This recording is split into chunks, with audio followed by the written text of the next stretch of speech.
In this video, I'm going to show you how you can see the solutions to the students' problems and how you can view their submitted work. So if you look at the menus on the left and you go down to Grade Center, okay, and you click on that, you'll see all of these menus pop up and you'll see Full Grade Center. So if you click on that, then you'll see the names of your students and you'll see a column that says submit your final exam work here, and also a column that says the Math 56 final exam. So if we first want to view their work, then you'll see, because it's not graded yet, you're going to see a little yellow circle with an exclamation point in it, and you'll see a down arrow. So click on the down arrow, and in order to see their work, go to the tent. And you'll see their work pop up here. You can give them feedback. If you click on this down arrow in this blue section, you'll see feedback to learner. You can also make comments directly on the document. Okay, and then you just type in their grade here. So if they got an 80, you would just type in 80 and you would submit. It's important that if you're writing a lot here, you click on Save Draft so that you don't lose your work in case Blackboard crashes. Okay, so we could click on Submit. Now, if we want to look at what their questions are, because this is going to be important, obviously, you click on the down arrow. Remember, every student is going to have different questions, so you can't just look at their work. So you click on the down arrow here, look at the attempt,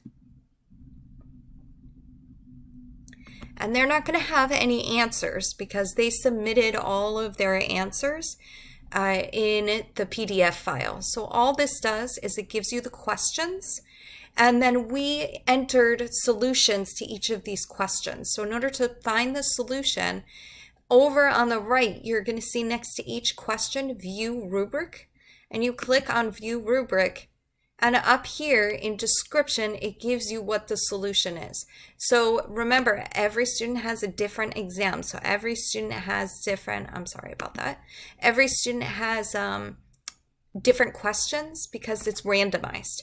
So this gives you the solution to the question that they received. So the solution to this particular equation is x equals 3. If we want to find the solution to the next question that they had, which was rationalize the denominator, again, we go over and we click on View Rubric, and we can see that this is the solution, okay? And you can then just close this file. My recommendation when you're grading, I think the easiest way to do this is to open these up in a new window. So when you're done with the student, you click Exit, and then you would just go to the next student. So because you have to look at their exam and their final work at the same time, what I would do is go up here and right click and just put duplicate. And you can even move this. I can take this and I can move it to a new window. So again, if you right click, you can say move tab to another window. And I'm going to want this in a new window. And the advantage of doing this is that here I can go and look at their attempt. And then if I go back to the other window, I can look at their final work.